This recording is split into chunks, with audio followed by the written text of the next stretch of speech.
Hello mga kaibigan, balikan po natin yung issue ni Felix Sarao at ni Pilar Guevara kasi napansin ko pangit pala nung audio recording dyan sa video na yan. So, yung issue kasi dito ay pwede mo bang hiwalayan yung asawa mo sa kadahilan ng um, m- mabaho yung kanyang pag-aari or merong hindi magandang amoy.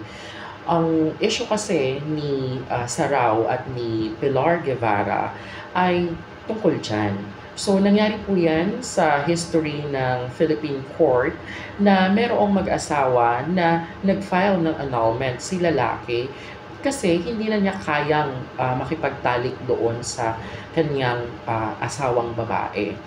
Um, yung basis nung kaso na ito ay yung lumang batas pa natin na tinatawag na marriage law or Act 36 13, which is ginawa pa nung mga 1929 bago pa si Cory Aquino, kasi yung bago nating family code ay ginawa na nung panahon ni Cory Aquino. So ang issue talaga dito ay itong magkasintahan pa lang si Pilar at si Felix Sarao, wala naman talagang issue pa. Siguro may napapansin lang siyang konting pamamaga or hindi normal na size doon sa pag-aari ng babae. Pero minahal pa rin naman niya at ginusto pa rin naman niya ito at pinakasalan niya.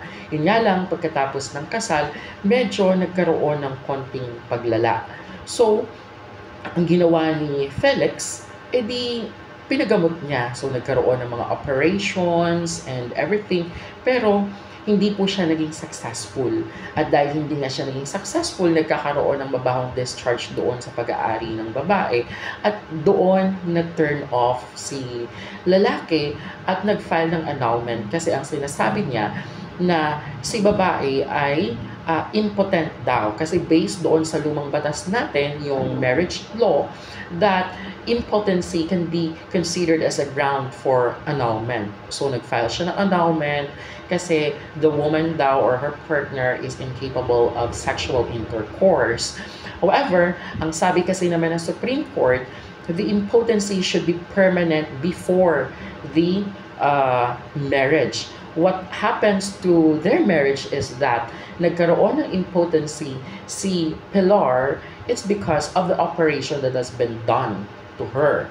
And that operation will not affect her performance when it comes to sexual intercourse. So, hindi po mairarason ni Felix na impotent si Pilar dahil doon sa mabahong discharge or whatsoever. So, ang nakikita kasi dito ng korte is that nagiging dahilan na lamang yung incapability of sexual performance, yung impotency ni babae. Pero, ang totoo talaga dito is wala na talaga siyang gana. Kasi nga, yun nga, yung hindi maganda doon. Kaya, ang sinasabi ng korte na bago mo sana pinakasalan, sana inisip mong mabuti. Etong taong pakakasalan ko na to, pag pinakasalan ko ba to, kaya ko ba tong pakisamahan habang buhay? Paano kung mabungi to, mabulag to, magkasakit to, maging disabled ito? Kaya ko ba siyang pakisamahan habang buhay? Kasi bago ko siya pinakasalan, buo siya. Isa siyang maayos na tao. Ngayon, pagkatapos ng lahat-lahat, kung ano man ang mangyari, matatanggap ko pa rin ba siya? Sapagkat ang kasal po ay hindi naman kagaya ng kanin na kapag isinubo mo at mainit, pwede nating iluwa.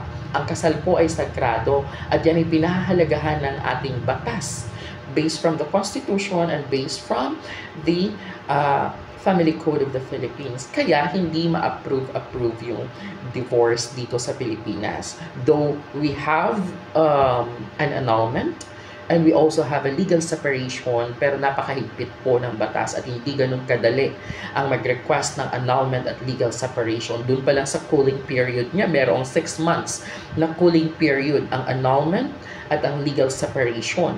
So, imposible na mawawalang visa yung kasal nyo in just a span of 6 months. It should be more than 6 months. Actually, it takes 2 years or more. So, approve or hindi approve. So, yun po.